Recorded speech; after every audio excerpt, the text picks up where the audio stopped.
and welcome to Recipe Wars. My name is Judith Jones. And I'm BC Hoffman. And today we'll be cooking up a storm because we'll be making French onion soup.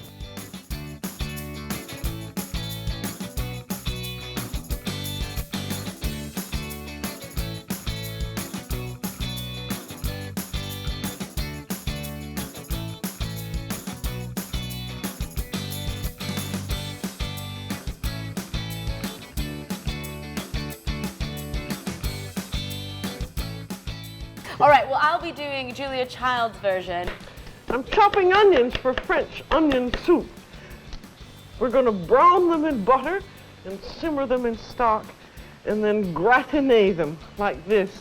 This is French onion soup. Exactly the same kind you get if you were in Paris, France, and you can make it yourself. Who are you doing? I'm doing Tyler Florence's recipe. We're going to start off with French onion soup. Now, it's really simple to put together. Got a big pot, I'm putting it on the stove, turn it on, let it warm up, and we're going to add a whole stick of butter in the bottom of this. Now, it sounds like a lot, but this is going to feed definitely 6 people with some leftovers, right? Let's get cooking, shall we? We shall.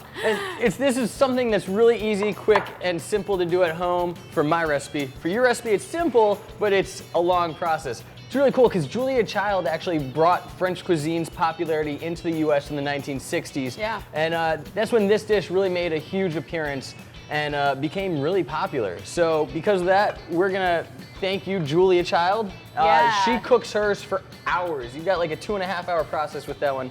Mine's cut literally in half. I'm only going for an hour.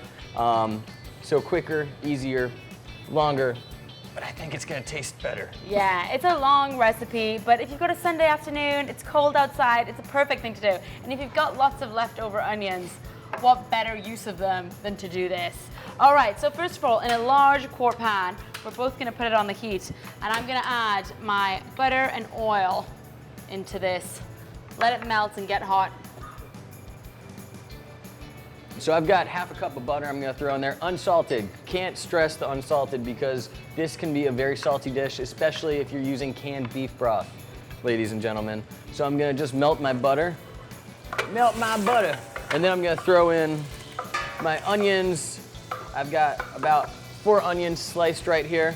I've got 2 sprigs of thyme, 2 bay leaves. I've got 3 cloves of garlic, and I'm gonna throw all that stuff right into my pot. So me too, I'm gonna add in my lovely sliced onions right here. There was a lot of crying going on in the process of slicing these. There we go, into the pan it goes. And what we're gonna do is cook it low and slow. So on a lowish heat, we're gonna cook that for about 15 minutes covered until they get nice and soft. Now, what's really important about this is when you are making this dish at home, what makes it so delicious is the fact that you're caramelizing these onions. You're releasing all the sugars from the onions, and you are going to have just an amazingly wonderful, flavored and fragrant soup. You definitely, I can't stress enough, you don't want to burn these, you just want to caramelize them. All right, so I'm gonna cover that and let it go for about 15 minutes. So a really good technique when you're cutting onions to avoid crying, I would totally use it. Put a piece of bread in your mouth, put it underneath your tongue, and just hold it in your mouth. It definitely makes for a way of avoiding tears pouring down your eyes. Really? A piece of bread? A piece of bread. I didn't know that one. Yeah, I used to do it I all the wear time. sunglasses usually. Some nice big sunglasses. See, I wear my Maybe get to sunglasses at there. night. Oh. So what I really like about this dish is on top of your soup, you've got this awesome crostini, and then you've got the cheese just melted right on top. I like a good Gruyere cheese right on top. And you can grill it, you can roast it, you can broil it, you can use the torch, use your broiler at home, grill it by all means, use a salamander in kitchen terminology, which is the same thing as broiling pretty much, just a fancier way. Yeah, and I like Julia Child's very peasant version. She does a version in the video where she uses a poached egg. So she basically poaches an egg, puts it in a bowl, scoops up the onion soup on top of that, and then of course puts on that crostini, that baguette, which is delicious. It's the ultimate French peasant food. Yeah, and Right. the only difference between ours really, besides time, is the fact that you are using white wine and cognac. Yeah. and I'm using red wine. But we're both using beef stock, we're both using caramelized onions, we're both using crostinis and cheese, and we've got our flour as a thickening agent. Yeah. And yeah. Looking good. Okay, so it's been about 25 minutes now that we've gotten our onions nicely caramelized. If you guys want to just take a quick look in that pan right there, that's what you're going for. You want a nice dark brown. That's gonna have all the sugars from the onion coming out. And again, you want it slow, low, and cook it till it's brown. And you do not want to burn these bad boys. You burn them, you gotta start from scratch because that's the base of your flavor right there. Don't use sweet onions because you're already gonna sweeten them up when you caramelize them. I am ready right now to throw in my cup of red wine. And all we're gonna do is basically deglaze the pan. As soon as the red wine comes to a boil, we're going to lower it to a simmer, dry out those onions, and we're gonna take about 10 to 15 minutes to do that right now. All right, and I had been cooking my onions on a low simmer for 15 minutes. I took the cover off, I added my salt and my sugar, and then I've been cooking these onions for about 30 to 40 minutes until they get this lovely golden brown color, just a deep golden brown. Make sure they don't get black, as they're nearly starting to do. And so for the last 3 minutes, I'm gonna add in my flour to thicken that up. Give that a stir for 3 minutes, and then it's time to add in our broth and our lovely wine. Now, you're probably wondering, why is she using white wine? Why is he using red wine? It doesn't matter. The drier the wine, the better. Make sure it's a wine that's actually palatable and that you're gonna drink outside of just putting in your dish. Absolutely. It makes cooking it that much more fun. You can also use vermouth if you don't have white wine. Or Madeira, or brandy. Oh, that's right. Or cognac. That's right. So I've got a boil. I'm gonna lower my temperature and just let it simmer for about 10 minutes, dry out those onions. All right, so the flour's been in there for about 3 minutes. So now I'm gonna add in my beef stock. And you can totally use veal stock, you can use beef. Really, as long as it's a brown stock, it doesn't matter. And the white wine or vermouth or whatever you choose to use. And then we're gonna turn that down to a simmer, and we're gonna simmer that for about 40 minutes. Okay, so my onions have gotten almost completely dried out from the red wine. They've got a nice, beautiful color to them. I'm gonna pull out my thyme sprigs right now, discard those bad boys. I don't need them. And I'm gonna pull out my bay leaves. Again, I don't need them. They already did their job. While that's going on, I'm about to add in my flour. We're gonna throw that in and basically cook off the raw flour taste. Mix it in, it's gonna thicken, it's gonna be nice. And that right there is going to take about 10 minutes to cook off the raw flour taste. And while that's going on, I've got a low heat going in there, and we're gonna start on our croutons. Now what Tyler Florence does, and I believe you do the same thing in yours, we are going to take our crostinis and we're going to nicely put them, let me just lower this flame. Yeah, we've got some, of our lovely French baguette bread. So just layer them on a single layer on a baking dish. And I preheated my oven to 325 degrees Fahrenheit, and we're gonna put them in there for 30 minutes. Now, halfway through, what you can do is baste both of your sides of your bread with a little olive oil. And once they've come out of the oven after 30 minutes, you can rub a little bit of garlic, not too much, on your bread, and it's gonna give it that lovely extra flavor. So, in those go into the oven at 325 for 30 minutes. And I'm actually just gonna take mine. And you can totally put a little olive oil on top if you want to. I'm just gonna put the cheese right on it. So you wanna get them nice and dry, right? Yes. We've got a nice toasty dryness to them.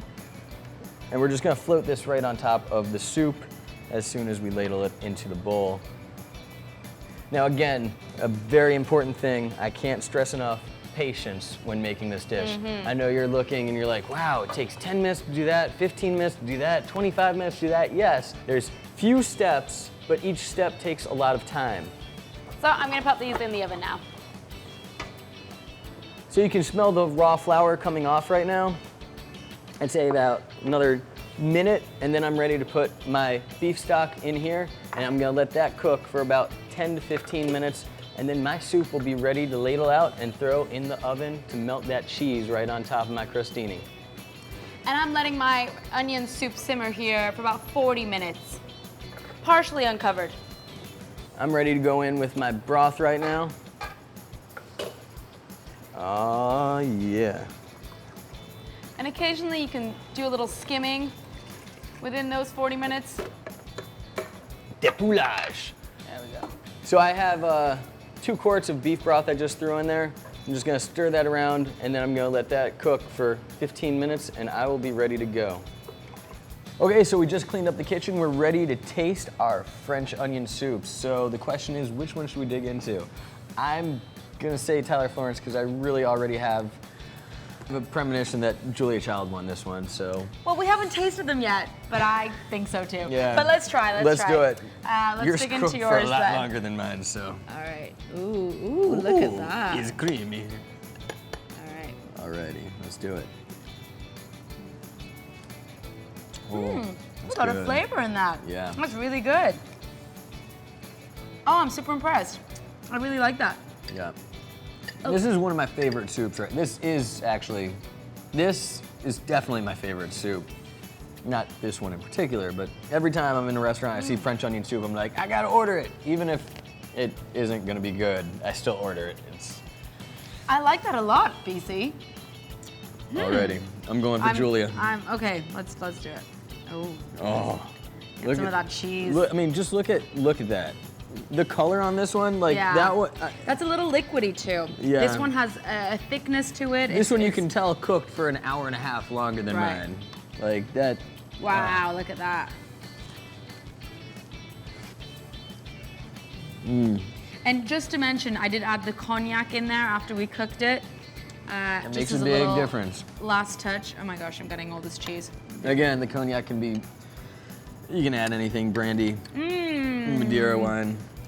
I do like that. Yeah. Oh my gosh, great flavor, just enough seasoning, rich, just great. Yeah. I'm afraid. That is pretty good though. If you want I'll be something honest. quick and easy, by all means, this is good. This is very good. This is better than you get in most restaurants. I will say that without hesitation or doubt. And it's something, it's easy to make at home. You could totally do this for the holidays, especially since it's cold outside right now. Warm yourself up with a good, warm French onion soup, Tyler Florence's style. But if you want a winning recipe here on Recipe Wars, by all means, take a little bit more time, have patience, and do Julia Child and her recipe for French onion soup. I hate to say it, but I have to agree with BC. I do, in fact, like my recipe, Julia Child's recipe for French onion soup, a little bit better than yours. Yeah. They both taste pretty good, though, I have to say. Yes. So if you're a procrastinator, by all means, Tyler Florence, if you have the time, the patience, and the desire for just an amazing, rich, flavorful, hearty, warm French onion soup, Julia Child. Without a doubt. My name is BC Hoffman. And I'm Judith Jones. This has been Recipe Wars. Please subscribe to our channel, like us on Facebook, follow us on Twitter. You keep watching, and we'll keep cooking. I'm eating. And eating. Yum.